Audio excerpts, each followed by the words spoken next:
Dans l'épisode d'aujourd'hui, nous allons ouvrir un nouveau chapitre de la géométrie euclidienne, celui des cercles. Alors, on va étudier donc les cercles dans le plan, et il faudra maîtriser un peu tout ce qui concerne les droites dans le plan, puisque les droites vont réintervenir. Alors, les cercles dans le plan, on va commencer d'abord par leur définition. Un cercle, c'est un lieu géométrique. C'est le lieu des points qui sont situés à une distance fixée, R, d'un point C. Alors R s'appelle le rayon et C s'appelle le centre. Donc en général, première remarque, le centre n'est pas un point du cercle. Le cercle, c'est tout ce qui est constitué, tous les points autour du centre, mais à une distance R, mais pas le centre lui-même. Alors la notation, pourquoi j'ai noté ça gamma CR, ça c'est la lettre gamma en grec, c'est la troisième lettre de l'alphabet grec. Et cercle, ça commence par C, qui est la troisième lettre de l'alphabet latin. Alors c'est un petit peu incohérent, puisque gamma correspondrait plutôt à un G qu'un C, mais c'est une notation qui est très courante. On trouve ça très souvent, cette notation. Puis comme on ne peut pas utiliser C, puisque c'est déjà utilisé pour le centre, ou on pourrait mettre C minuscule, mais généralement, les auteurs mettent gamma, mais il y a des auteurs qui ont d'autres notations. Parfois gamma minuscule, gamma majuscule est possible, comme ici, petit c est possible. Il y a plein de notations différentes, il faut juste que vous fassiez attention aux usages de l'auteur. Donc ici, ça c'est un lieu géométrique, donc le cercle, et pour décrire les points qui sont sur le cercle, il nous faut une condition, on veut des équations cartésiennes, donc on veut une condition algébrique. Alors on peut simplement dire que la norme du vecteur CP doit être égale à R. Donc ça, c'est une condition nécessaire et suffisante pour être sur le cercle, c'est même quasiment la définition. Alors dans une norme se cache malheureusement une racine carrée, et elle va nous embêter, donc on aimerait s'en débarrasser. Est-ce qu'on peut s'en débarrasser? Sans problème, on peut élever au carré, et puisque la norme est un nombre positif, de même que le rayon, puisque ce sont tous les deux des nombres positifs, aucun problème. Nous avons ici une expression qui est équivalente à la première, qui nous dit toujours la même chose. Si un point satisfait cette condition-là, alors c'est un point du cercle. On peut l'écrire autrement, cette expression, sous forme d'un produit scalaire, et parfois ça nous sera utile. Donc, puisque le produit scalaire d'un vecteur avec lui-même, c'est le carré de sa norme. Donc, caché derrière ces cercles, se cachent en fait deux fonctions. Une première qui est simplement la norme de CP au carré moins R carré, donc un point où on associe ce nombre, et le cercle, être un cercle, c'est être simplement de la forme, être sur le cercle, c'est satisfaire f de p égale 0, c'est-à-dire c'est l'ensemble des zéros, si on veut, de cette fonction f. Donc cette fonction f, c'est une fonction en fait de degré 2, et ça veut dire qu'elle peut atteindre un minimum, mais elle n'a pas de maximum. Même chose, on peut généraliser un petit peu la deuxième expression qui est là, en voyant ça comme étant une fonction à deux variables, deux points, et simplement considérer la fonction g qui est cp produit scalaire cq moins r carré. Alors entre f et g, il y a une seule différence, g est une fonction à deux variables, f a une seule variable, et f de p c'est en fait g de pp, donc une sorte d'expression diagonale. Maintenant, caché là derrière, il se cache des petites choses. Si on se rappelle peut-être vous vous rappelez du cours de géométrie vectorielle, et on avait la norme qui était associée au produit scalaire. Et en fait, il se passe la même chose ici. Caché, ça c'est en fait une sorte de produit scalaire, pas tout à fait, et ça c'est une sorte de norme, pas tout à fait. Il y a différents problèmes, mais on pourra les résoudre, mais se cache là derrière ce genre d'objet qu'on peut maîtriser et du coup obtenir des objets associés au cercle qui sont très intéressants. Alors prenons simplement un point générique et un centre et un rayon. Alors le centre, on va noter ses coordonnées ici, alpha et bêta. C'est très mauvais si on avait des angles à mesurer, mais c'est moins pire que d'utiliser A et B, parce que A et B seront utilisés plus tard pour les coefficients dans les équations cartésiennes développées.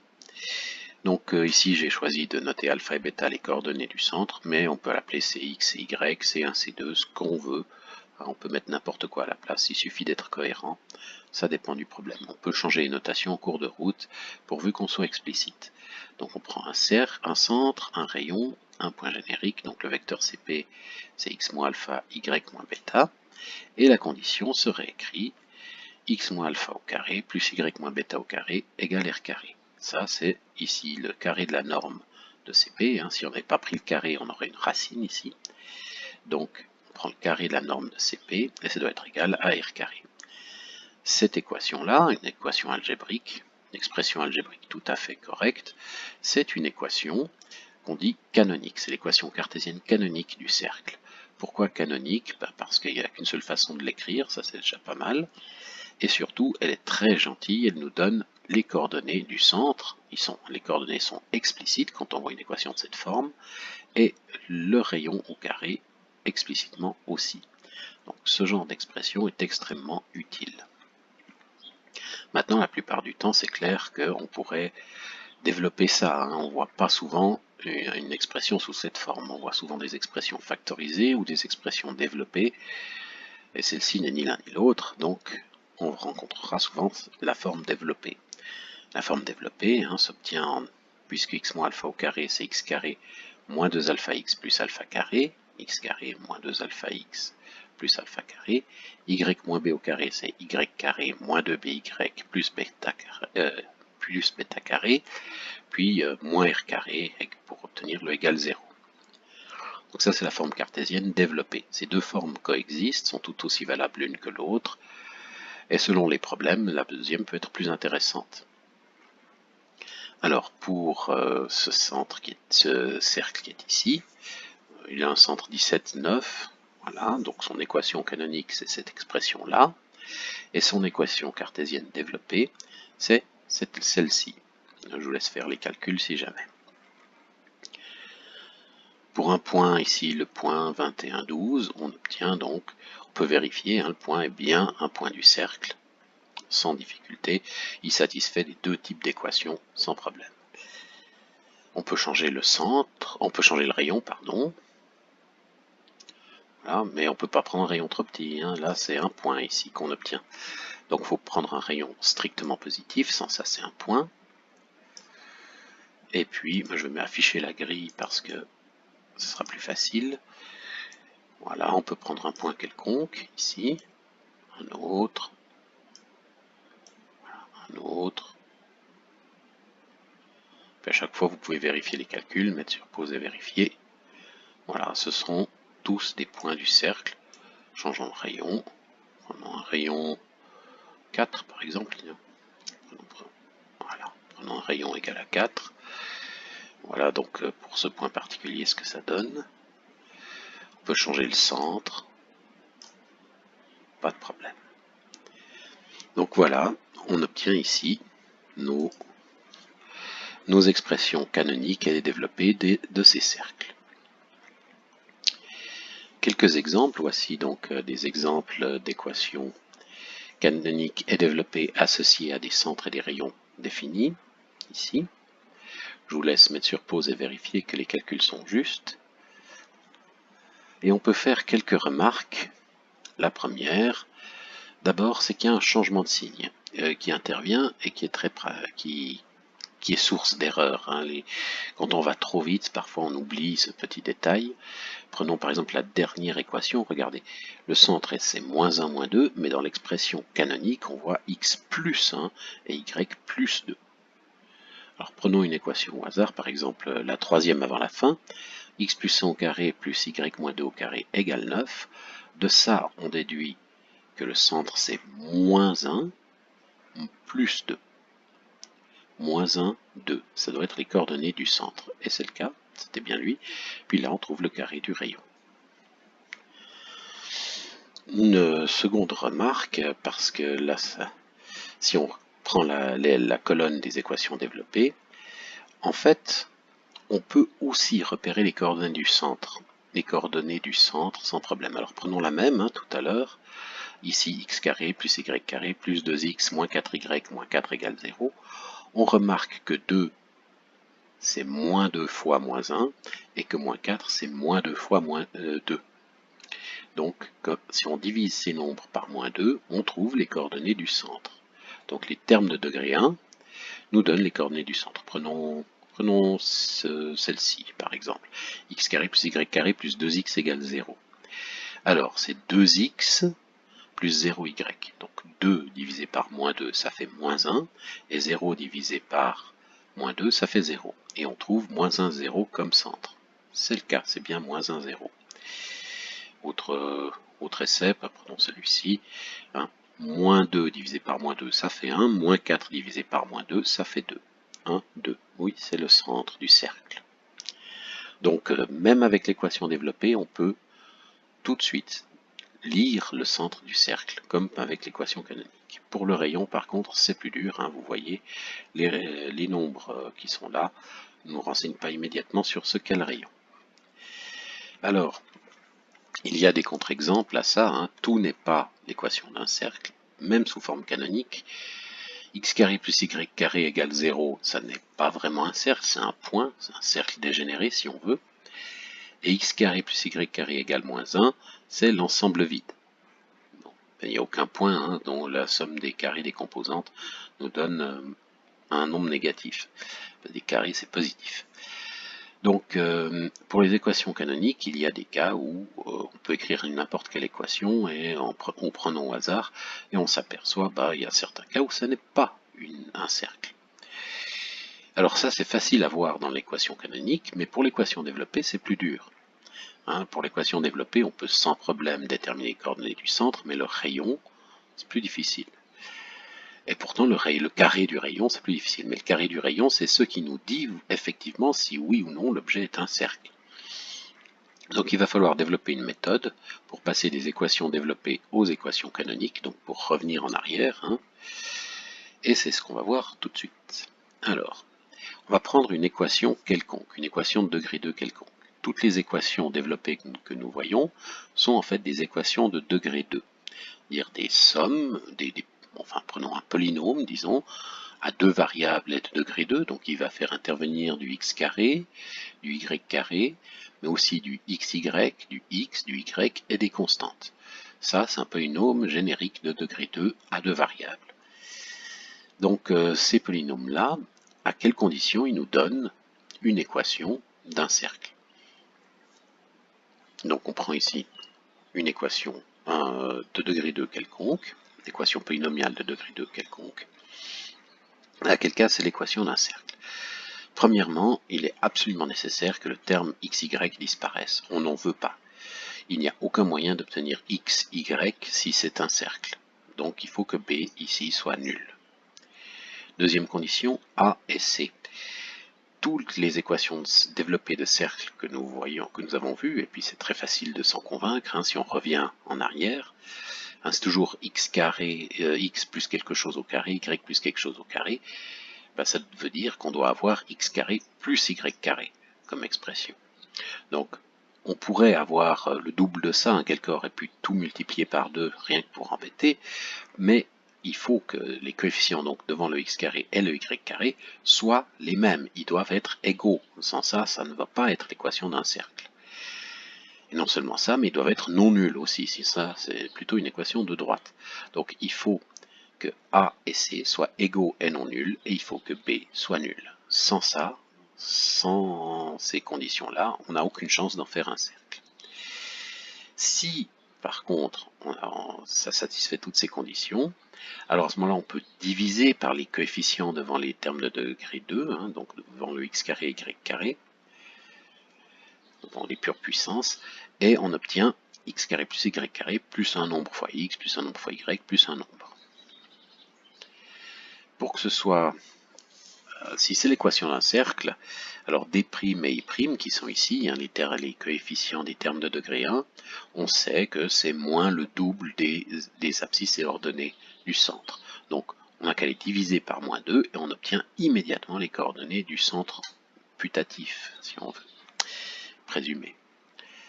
Donc, une fois qu'on a ça, on sait que x carré plus d' x plus quelque chose doit être un carré parfait. Et y carré plus e' y plus quelque chose doit être aussi un carré parfait. Donc on aimerait faire ressembler x carré plus d' x au début d'un carré parfait.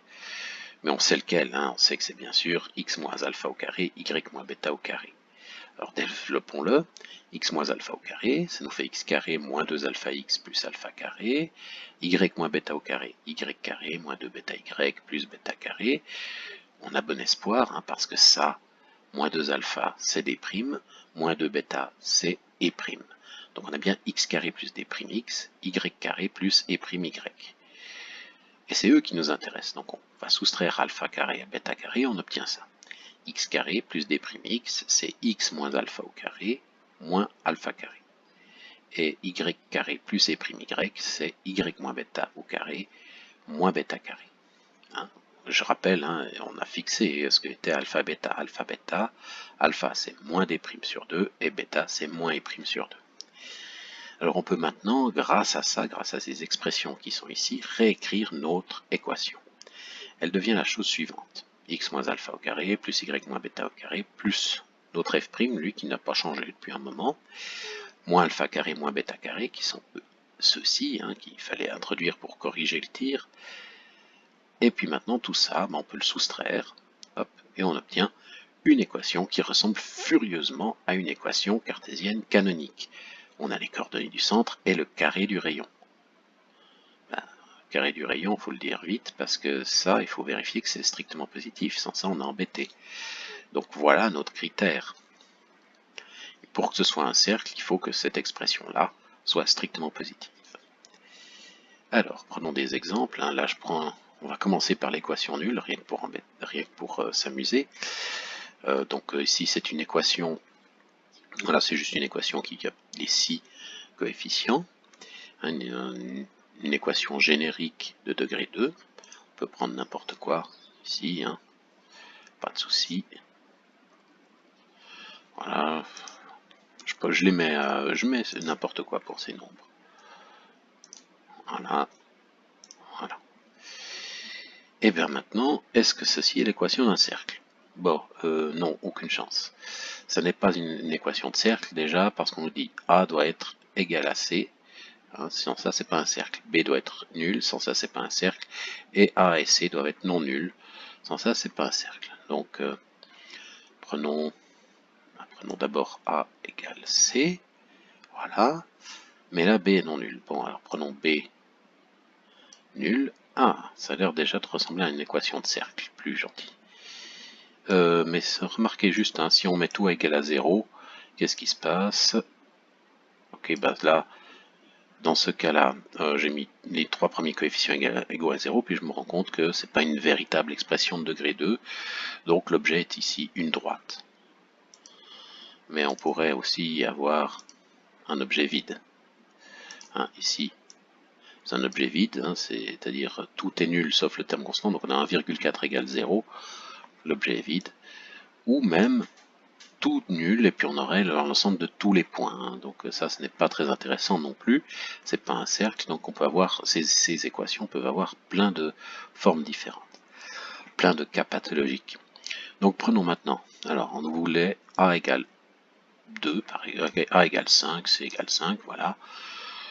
Donc on a A qui est égal à C, B qui est nul. Est-ce qu'on devrait être content? Non, on n'est pas content. Le carré du rayon est nul dans ce cas. Bon.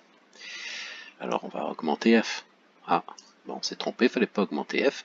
Le carré du rayon, ici, maintenant, est strictement négatif. L'objet est vide. Bon, alors diminuons f. Ah, voilà, ça nous donne un cercle. On a un cercle ici, sans problème.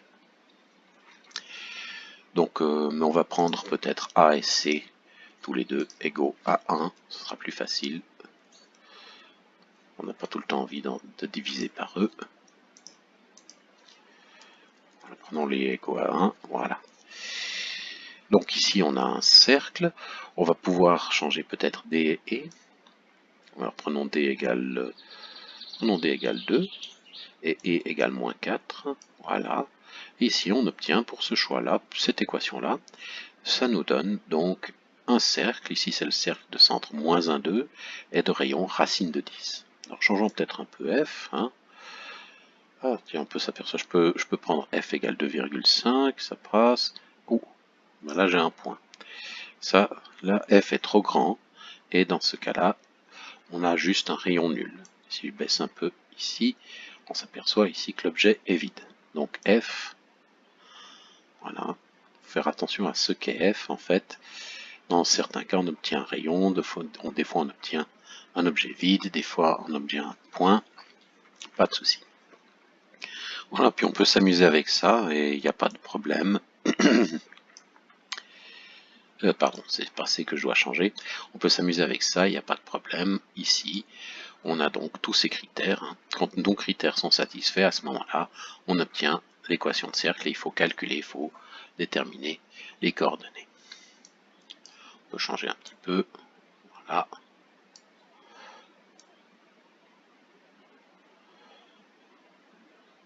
Hop, voilà, vous pouvez mettre sur pause et regarder ce que ça donne. Je vais encore prendre par exemple e égale 0. Voilà, ici on a donc ce centre et ce rayon. E égale moins 2. Voilà. Et notez bien, hein, pour le coefficient, hein, ici on moins 2x, le centre a comme abscisse 1. Voilà, donc comment fonctionne ce passage des équations développées aux équations canoniques. Il faut que l'équation ait quand même quelques propriétés pour être l'équation d'un cercle. Et ce qu'on fait, c'est toujours repérer ici, prenons-les sous cette forme, repérer ici les abscisses et l'abscisse et l'ordonnée du centre. Hein, il suffit de diviser ces nombres par moins 2. Une fois que c'est unitarisé ici, on divise par moins 2. Et puis, on n'a qu'à compléter les carrés parfaits. On complète les carrés parfaits, par exemple, et puis on obtient cette expression ici, qui est l'expression donc canonique de l'équation d'un cercle, pour peu que ceci soit positif. Voilà, je vous souhaite une bonne journée, à très bientôt.